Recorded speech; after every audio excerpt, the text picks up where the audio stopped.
지금 중국 정부가 발칵 뒤집혔습니다. 중국의 유명한 기자가 생방송 중에 사고를 친 건데요. 그 이유가 한국 취재 과정을 중국과 비교해 생방송 도중 폭로해버렸다고 합니다. 방송이 나간 후 중국 네티즌들은 분노했고 각종 미디어와 SNS에 일파만파 영상이 퍼지고 있습니다. 심지어 중국 정부마저 당황한 기색을 감추지 못한 채 급히 수습에 나서고 있다고 합니다. 도대체 이 기자는 한국에 대해 어떤 발언을 한 걸까요? 그 전에 잠깐 1초 만에 누를 수 있는 좋아요 버튼을 꼭 눌러주시면 영상 제작에 아주 큰 힘이 됩니다. 그럼 바로 사연 시작하겠습니다. 저는 리웨이입니다. 중국 CNC 경제 채널의 베테랑 기자죠. 베이징에서 태어나 자랐고 경제 분야에서만 15년을 일해왔습니다. 많은 사람들이 제 경제 분석을 신뢰하죠.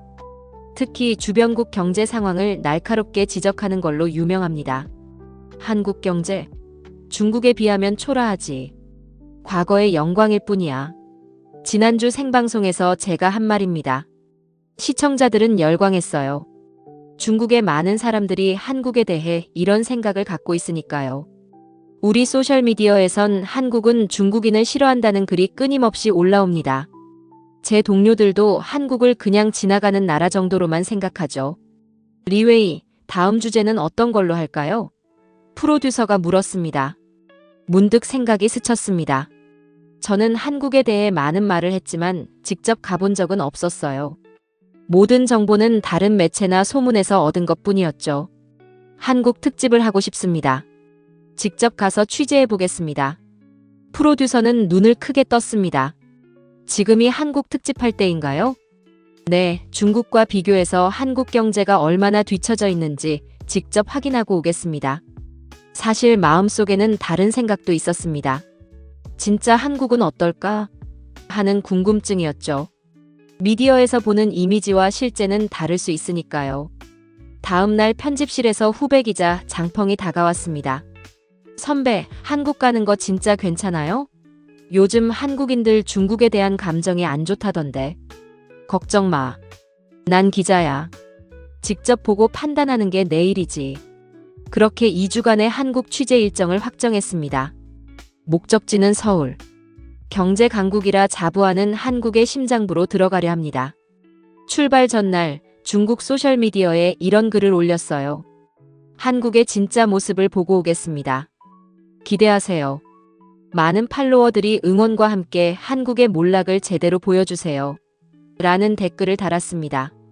항공권을 예약하고 호텔을 잡고 취재 계획을 세우면서도 마음 한구석엔 의문이 있었어요.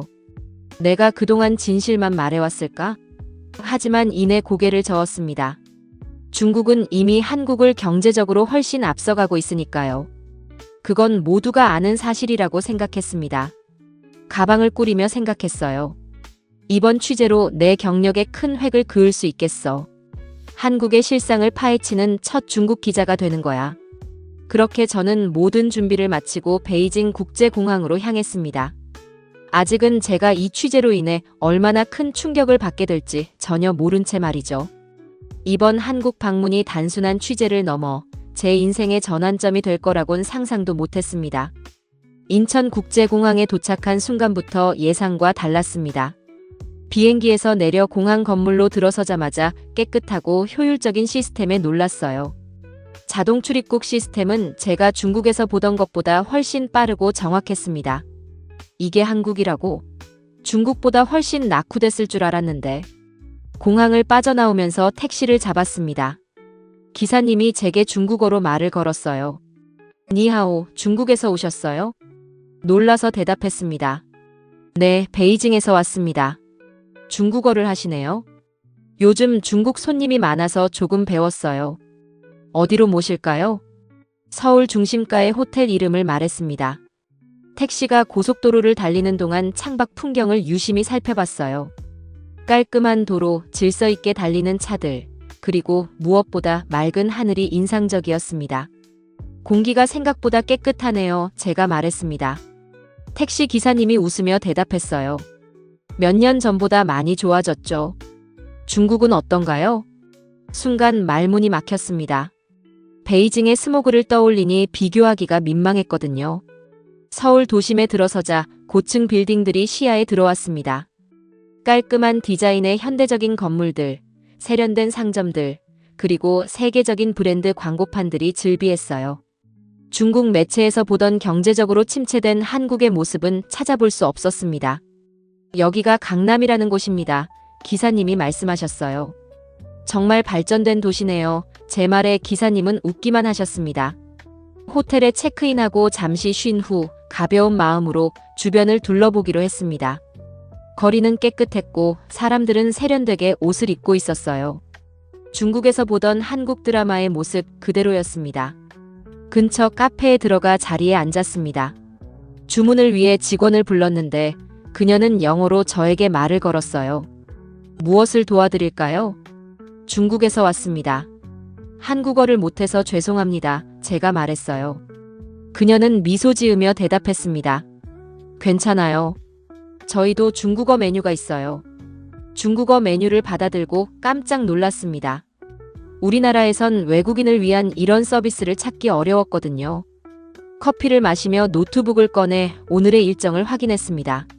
내일은 삼성전자 본사 방문이 예정되어 있었어요. 중국의 경쟁사인 화웨이와 비교하려는 계획이었죠. 옆 테이블에 앉은 젊은이들이 열심히 공부하는 모습이 눈에 들어왔습니다. 노트북, 태블릿, 스마트폰을 동시에 사용하면서 효율적으로 일하고 있었어요. 이런 모습은 베이징에서도 볼 수 있지만 여기선 모두가 그런 분위기였습니다. 한국 생각보다 선진국인데? 저도 모르게 중얼거렸습니다. 카페를 나와 호텔로 돌아가는 길, 스마트폰으로 장펑에게 메시지를 보냈습니다. 첫날부터 놀라운 것들이 많아. 한국은 우리가 생각한 것과 달라. 장펑의 답장이 곧바로 왔습니다. 선배, 벌써 세뇌당하셨나요? 하하. 웃으며 대답했습니다. 아니, 그냥 사실을 말하는 거야. 내일 더 많은 것을 보고 알려줄게. 호텔 방으로 돌아와 창밖의 서울 야경을 바라보며 생각했습니다. 이제 시작일 뿐이야. 표면적인 모습에 속으면 안 돼. 진짜 한국을 보려면 더 깊이 들어가 봐야 해. 하지만 마음 한구석에선 이미 제가 가지고 있던 편견의 일부가 무너지고 있었습니다. 아침 일찍 일어나 호텔 근처의 한 카페에 갔습니다. 삼성전자 방문 전에 취재 계획을 정리하려는 참이었죠. 카페는 깔끔했고 인테리어도 세련됐습니다. 자리에 앉아 노트북을 펼치고 커피를 주문했어요. 아메리카노 한 잔이요. 한국에 왔으니 한국어를 조금이라도 써보고 싶었거든요. 직원은 활짝 웃으며 고개를 끄덕였습니다. 그리고 제 테이블로 커피를 가져다 주며 중국어로 여기 있습니다라고 말했어요. 발음은 어색했지만 그 노력이 감동적이었습니다. 감사합니다. 중국어로 대답하자 그녀는 기뻐하며 웃었습니다. 노트북으로 삼성전자에 관한 자료를 찾고 있는데 갑자기 옆 테이블에 한국인이 제게 말을 걸었어요. 중국에서 오셨나요? 그는 영어로 물었습니다. 네, 베이징에서 왔어요. 어떻게 아셨죠? 방금 중국어로 말씀하셔서요. 저는 상하이에서 3년 동안 일했어요. 그와 이야기를 나누면서 한국과 중국의 비즈니스 환경에 대해 많은 것을 배웠습니다. 그는 중국에 대해 부정적인 말 한마디 없이 오히려 중국의 빠른 발전 속도에 감탄했어요. 한국인들이 중국인을 싫어한다는 소문과는 전혀 달랐습니다. 대화를 마치고 계산을 하려 일어섰는데 지갑이 없었어요. 주머니를 뒤지고 가방을 뒤져봐도 지갑은 보이지 않았습니다. 순간 식은땀이 흘렀어요. 중요한 카드와 현금, 신분증이 모두 들어있었거든요. 급히 장펑에게 전화했습니다. 지갑을 잃어버렸어. 어제 썼던 곳을 다 찾아봐야 할 것 같아. 선배, 이제 찾을 가능성 없어요. 한국에서도 지갑 도둑 많다고 들었는데. 장펑의 말에 가슴이 더 무거워졌습니다. 포기하고 숙소로 돌아가려는 순간 카페 직원이 저를 불렀어요. 손님, 지갑 두고 가셨어요. 뒤돌아보니 아까 그 직원이 제 지갑을 들고 달려오고 있었습니다. 믿을 수 없어 지갑을 열어보니 카드, 현금이 한 푼도 빠지지 않고 그대로였어요. 정말 감사합니다. 어디서 발견하셨어요?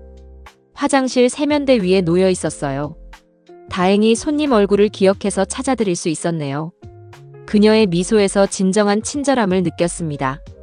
감사의 마음으로 팁을 주려 했지만 그녀는 고개를 저었어요. 괜찮아요. 당연한 일인걸요. 이 순간 이런 일이 중국에서 가능할까? 라는 생각이 스쳤습니다. 베이징에서 지갑을 잃어버렸다면 찾을 확률이 얼마나 될까요? 솔직히 그리 높지 않을 겁니다. 삼성전자 본사로 향하는 택시 안에서 장펑에게 다시 전화했어요. 지갑 찾았어. 카페 직원이 가져다 줬어. 정말요? 운이 좋으셨네요. 운이 아니라 이곳 사람들의 정직함이야. 나는 지금 한국에 대한 내 생각을 많이 바꾸고 있어. 장펑은 잠시 침묵했다가 말했습니다. 선배, 너무 쉽게 판단하지 마세요. 기사는 객관적이어야 하잖아요.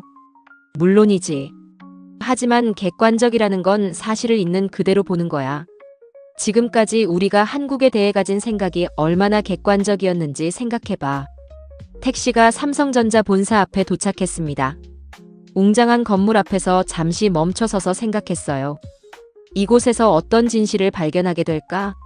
삼성전자 홍보팀과의 약속 시간에 맞춰 로비로 들어갔습니다. 안내 직원이 친절하게 맞이해 주었어요. 그녀는 중국어로 인사를 했고 제 이름을 정확하게 발음했습니다. 작은 디테일이지만 이런 준비성에 감동했어요. 리웨이 씨 환영합니다. 투어를 시작하기 전에 보안 절차가 있으니 협조 부탁드립니다. 중국어로 된 안내문을 건네받고 보안 절차를 밟았습니다. 그리고 삼성전자의 심장부로 향했죠. 이곳에서 본 기술력과 시스템은 제가 상상했던 것보다 훨씬 더 앞서 있었습니다. 중국이 따라잡기 위해선 아직 갈 길이 멀구나. 마음속으로 인정하기 시작했습니다. 그리고 이것이 저의 편견이 무너지는 시작이었죠. 삼성전자 방문을 마치고 한강 근처 카페에서 노트북을 펼쳤습니다. 오늘 취재한 내용을 정리하려고요. 삼성의 첨단 기술과 연구시설을 보면서 충격을 받았습니다. 중국 매체에서 경쟁력을 잃어가는 한국 기업이라고 묘사했던 것과는 너무나 달랐어요. 이걸 어떻게 기사로 써야 할까? 음료를 주문하고 창가 자리에 앉아 한강을 바라봤습니다. 물결 위로 비치는 석양이 아름다웠어요. 사진을 찍으려고 주머니에 손을 넣었는데 핸드폰이 없었습니다. 이런, 핸드폰이 어디 갔지? 가방을 뒤지고 주변을 살폈지만 보이지 않았어요. 갑자기 어제 타고 온 택시가 생각났습니다. 아마도 그곳에서 떨어뜨린 것 같았어요. 한국에서 핸드폰 잃어버리면 끝장이야. 중국에선 핸드폰을 분실하면 대부분 찾지 못합니다. 특히 택시에서 잃어버렸다면 더욱 그렇죠. 그래도 혹시나 하는 마음에 근처 경찰서를 찾아갔어요. 경찰서에 들어서자 젊은 경찰관이 영어로 인사했습니다. 무엇을 도와드릴까요? 핸드폰을 택시에서 잃어버렸어요. 중국인인데 어떻게 해야 할지 모르겠네요. 경찰관은 친절하게 미소 지으며 말했어요. 걱정 마세요. 택시 회사에 연락해 볼게요. 어제 타신 택시의 출발지와 도착지, 대략적인 시간을 알려주세요. 제가 알려준 정보를 바탕으로 경찰관은 몇 군데 택시 회사에 전화했습니다. 불과 10분 만에 그는 웃으며 고개를 끄덕였어요. 좋은 소식입니다. 찾았어요. 기사님이 핸드폰을 보관하고 계셨대요. 지금 이쪽으로 가져오신대요. 정말요? 여기로요? 네, 30분 정도 걸릴 거래요. 믿기지 않았습니다. 중국에서는 상상도 할 수 없는 일이었어요. 경찰관은 저에게 차 한 잔을 건네며 기다리라고 했습니다. 정확히 25분 후 택시 기사가 경찰서에 도착했어요. 그는 제 핸드폰을 건네주며 말했습니다. 좌석 틈새에 끼어 있었어요. 다행히 발견했네요. 감사의 마음으로 살해를 하려 했지만 택시 기사는 손살해를 쳤습니다. 괜찮아요. 당연한 일을 했을 뿐이에요. 경찰관도 미소 지으며 말했죠. 한국에서는 분실물을 발견하면 경찰서나 주인에게 돌려주는 게 일반적이에요. 이게 어떻게 가능하지? 저도 모르게 중얼거렸습니다. 경찰서를 나오면서 장펑에게 전화했어요. 또 물건을 찾았어. 이번엔 핸드폰이야.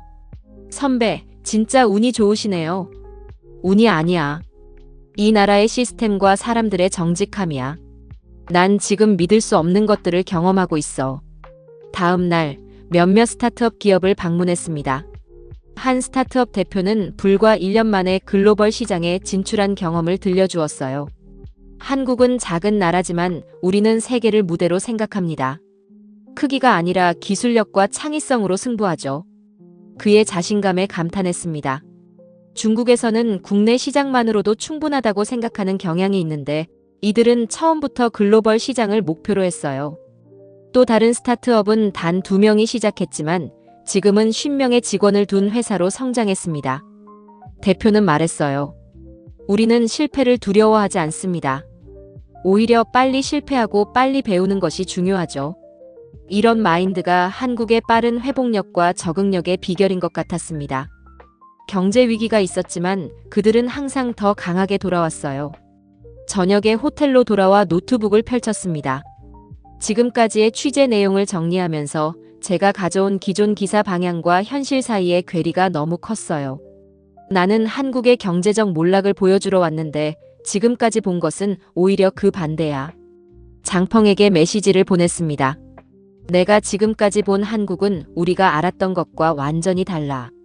내일은 현대차를 방문할 예정인데 거기서 또 어떤 충격을 받게 될지 기대된다. 장펑의 답장이 왔습니다. 선배, 너무 현지에 물들지 마세요. 우리 방송국은 객관적인 보도를 기대하고 있어요. 그 말에 잠시 생각에 잠겼습니다. 객관적인 보도라. 그렇다면 진실을 그대로 보여주는 것이 최선이겠지. 창밖의 서울 야경을 바라보며 내일의 취재 계획을 세웠습니다. 이제 저는 더 이상 한국의 몰락을 증명하려는 기자가 아니었어요. 진실을 찾아가는 여정을 시작한 기자였습니다. 현대자동차 연구소에 도착하자 넓은 부지와 첨단 시설에 또 한 번 놀랐습니다. 중국 매체에서는 현대차가 세계 시장에서 고전하고 있다는 뉴스만 전해졌거든요. 연구소 입구에서 홍보팀 직원 박지성 씨가 저를 반갑게 맞이했습니다. 리웨이 기자님 환영합니다. 오늘 현대자동차의 기술력을 직접 보여드리겠습니다. 연구소 내부로 들어가자 자율주행 기술부터 수소 연료 전지, 배터리 기술까지 다양한 첨단 연구들이 진행되고 있었어요.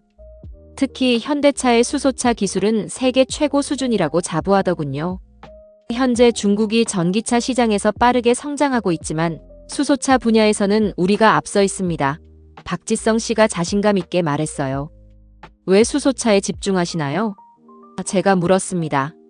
미래 에너지 솔루션은 다양해야 합니다.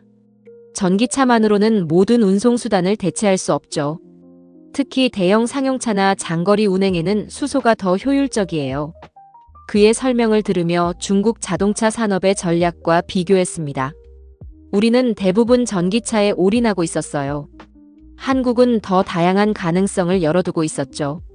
한국이 이렇게 기술 선진국이었다고? 저도 모르게 중얼거렸습니다. 점심시간에 박지성 씨가 저를 구내식당으로 안내했어요. 놀랍게도 그곳에서 외국인 엔지니어들을 많이 볼 수 있었습니다. 우리는 글로벌 인재를 적극적으로 영입하고 있어요. 국적보다 능력이 중요하죠. 중국에서는 외국인 채용이 쉽지 않은데 한국은 훨씬 개방적이었습니다. 이런 다양성이 혁신으로 이어진다는 것도 배웠어요. 오후에는 현대차의 디자인 센터를 방문했습니다. 디자이너들이 자유롭게 아이디어를 공유하고 토론하는 모습이 인상적이었어요. 위계 질서 없이 평등하게 의견을 나누는 모습이 중국 기업과는 달랐습니다.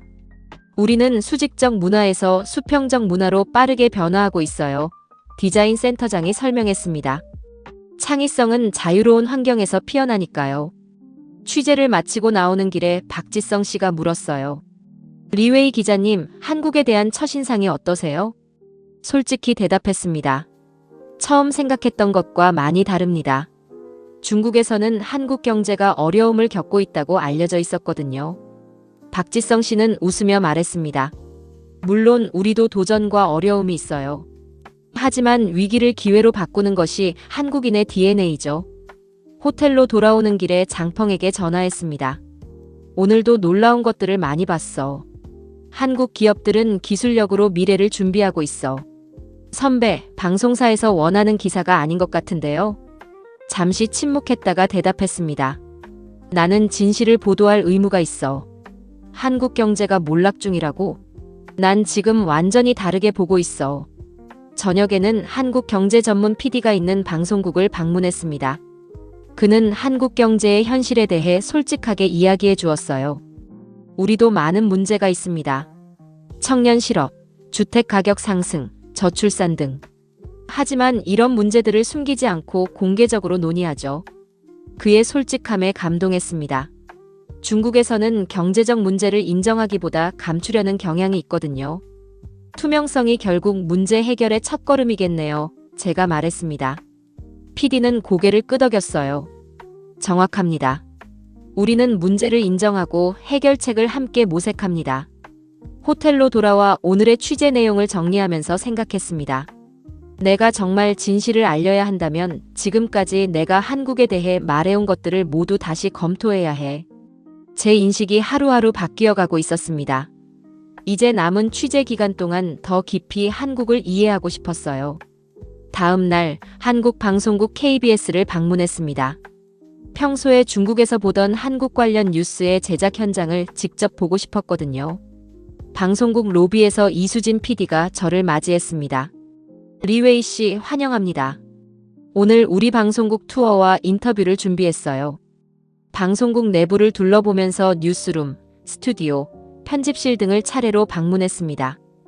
특히 뉴스룸의 개방적인 분위기가 인상적이었어요. 기자들이 활발하게 토론하며 기사를 준비하고 있었죠. 이곳은 24시간 돌아가나요? 제가 물었습니다. 네, 뉴스는 쉬지 않으니까요. 저희는 언제나 시청자에게 가장 정확한 정보를 전달하려고 노력합니다. 인터뷰실로 이동해 이수진 PD와 마주 앉았습니다. 그녀는 중국 매체에서 일하는 제 경험에 관심이 많았어요. 리웨이 씨는 중국에서 한국에 대해 어떤 기사를 주로 다루셨나요? 솔직히 대답했습니다. 주로 한국 경제의 약점이나 중국과의 경쟁에서 뒤처지는 부분을 다뤘어요. 그런 기사를 쓰실 때 직접 한국을 방문하셨었나요? 그 질문에 당황했습니다. 아니요, 사실 이번이 첫 방문입니다. 이수진 PD는 판단하는 표정 없이 고개를 끄덕였습니다. 그렇군요. 이번 방문에서 기대했던 것과 다른 점이 있으신가요? 깊이 생각해봤습니다. 솔직히 말하면 거의 모든 것이 달랐어요. 한국은 제가 생각했던 것보다 훨씬 발전되어 있고 사람들도 친절하고 정직했습니다. 인터뷰를 진행하면서 더 깊은 질문이 나왔습니다. 한국은 반중 감정이 심한가요? 제가 물었습니다. 이수진 PD는 잠시 생각하더니 대답했어요. 미디어가 만든 이미지일 뿐 실제 한국인들은 다릅니다. 물론 일부 정치적, 역사적 이슈로 인한 갈등은 있지만 일반 시민들은 중국인들에게 적대적이지 않아요. 오히려 많은 한국인들이 중국 문화에 관심이 많고 중국인 친구들도 많이 있죠. 그녀의 답변을 들으며 중국 미디어가 얼마나 편향적이었는지 깨닫기 시작했습니다. 우리는 시청률을 위해 갈등을 부각시키고 부정적인 면을 강조해왔어요. 우리는 진실을 보도하고 있는가? 마음속으로 자문했습니다. 인터뷰 후 이수진 PD는 KBS의 국제부 기자들과의 간담회를 마련해 주었어요. 그들은 한국과 중국의 관계에 대한 균형 잡힌 시각을 보여주었습니다. 우리도 때로는 중국에 대해 편향된 보도를 할 때가 있어요. 한 기자가 인정했습니다. 하지만 최근에는 서로를 더 깊이 이해하려는 노력을 하고 있죠. 그들의 솔직함과 자기 성찰적인 태도에 감명받았습니다. 국제 뉴스를 다루는 기자로서 저 역시 자기 반성이 필요하다고 느꼈어요. 저녁에는 이수진 PD가 한국 전통 식당으로 저를 초대했습니다. 다양한 반찬과 불고기, 김치를 맛보며 한국 음식 문화에 대해 이야기했어요. 한국 음식이 중국에서는 어떻게 알려져 있나요? 그녀가 물었습니다. 매운 음식으로만 알려져 있어요. 하지만 오늘 먹어보니 훨씬 다양하고 깊은 맛이 있네요. 음식도 미디어를 통해 알려진 이미지와 실제 경험은 다를 수 있죠. 그녀가 웃으며 말했습니다. 식사를 마치고 호텔로 돌아오는 길에 생각했습니다. 저는 지금까지 얼마나 표면적인 정보만으로 한국을 판단해왔는지, 그리고 그것을 시청자들에게 전달해왔는지 깊이 반성하게 됐어요. 장펑에게 메시지를 보냈습니다. 오늘 한국 방송국을 방문했어. 그들은 자신들의 보도에 대해서도 자기 성찰적이더라. 우리는 어떤지 생각해봐. 장펑의 답장은 간단했습니다. 선배가 돌아오면 많은 이야기를 들려주세요. 호텔 창문 너머로 서울의 밤하늘을 바라보며 생각했습니다. 나는 기자로서 진실을 전달하고 있는가? 아니면 그저 사람들이 듣고 싶어하는 이야기만 전하고 있는가? 이런 생각들이 제 마음속에서 계속 맴돌았습니다. 취재 여정의 끝이 다가오면서 저는 단순한 기사 이상의 것을 가지고 돌아가야 한다는 책임감을 느꼈어요. 마지막 날 서울의 랜드마크인 남산타워를 방문하기로 했습니다. 여행객처럼 한국을 느껴보고 싶었거든요. 아침 일찍 호텔을 나와 남산으로 향하는 버스에 올랐습니다. 버스 기사님은 제가 중국인임을 알아채고 간단한 중국어로 인사해 주셨어요. 니하오. 남산타워 가시나요? 네, 맞아요. 중국어를 하시네요. 조금만요. 중국 손님들이 많이 오셔서 배웠어요. 버스가 남산으로 오르는 동안 창밖으로 서울의 전경이 펼쳐졌습니다. 고층 빌딩과 한옥이 어우러진 독특한 풍경이 인상적이었어요. 현대적인 도시이면서도 전통을 간직한 모습이 중국 도시들과는 달랐습니다. 버스 기사님이 갑자기 뒤돌아보며 말씀하셨어요. 추울 테니 드세요. 그러고는 작은 사탕 봉지를 건네주셨습니다. 너무 뜻밖의 친절에 놀라 감사 인사를 했습니다. 사실 날씨가 조금 쌀쌀했거든요. 작은 사탕 하나였지만 그 속에 담긴 따뜻한 마음이 제 가슴을 뭉클하게 했습니다. 남산타워에 도착해 엘리베이터를 타고 전망대로 올라갔어요. 서울의 360도 전경이 눈앞에 펼쳐졌습니다. 한강이 도시를 가로지르고 크고 작은 빌딩들이 조화롭게 어우러진 모습이 마치 그림 같았어요. 전망대에서 만난 한국 노부부가 저에게 말을 걸었습니다. 중국에서 오셨나요? 사진 좀 찍어드릴까요? 그분들의 친절함에 감사하며 사진을 부탁드렸습니다. 사진을 찍은 후 할아버지께서 말씀하셨어요. 저희도 작년에 베이징에 다녀왔어요. 정말 멋진 도시더군요. 할머니도 덧붙이셨습니다. 중국 사람들이 친절하게 도와줘서 여행이 즐거웠어요. 그분들과 이야기를 나누면서 느꼈습니다. 양국의 일반 시민들 사이에는 미디어가 만들어낸 갈등이나 적대감이 거의 없다는 것을요. 오히려 서로에 대한 호기심과 존중이 있었습니다. 전망대 카페에 앉아 커피를 마시며 생각에 잠겼습니다. 한국은 몰락한 나라가 아니라 따뜻한 나라였다. 지난 며칠간의 경험이 제 머릿속을 맴돌았습니다. 지갑을 찾아준 카페 직원, 핸드폰을 돌려준 택시기사, 친절한 인터뷰 대상자들, 그리고 방금 사탕을 건네준 버스 기사님까지. 작은 사탕 봉지를 바라보며 깊은 깨달음이 찾아왔습니다. 국가의 진정한 힘은 GDP나 기술력만이 아니라 사람들의 마음과 문화에도 있다는 것을요. 한국은 경제적으로도 강했지만 그보다 더 중요한 것은 사람들의 정직함과 친절함, 그리고 위기를 극복하는 회복력이었습니다. 남산타워에서 내려와 근처 전통시장을 구경했습니다. 상인들은 중국인인 저에게도 흥정의 여지를 주며 친절하게 대했어요.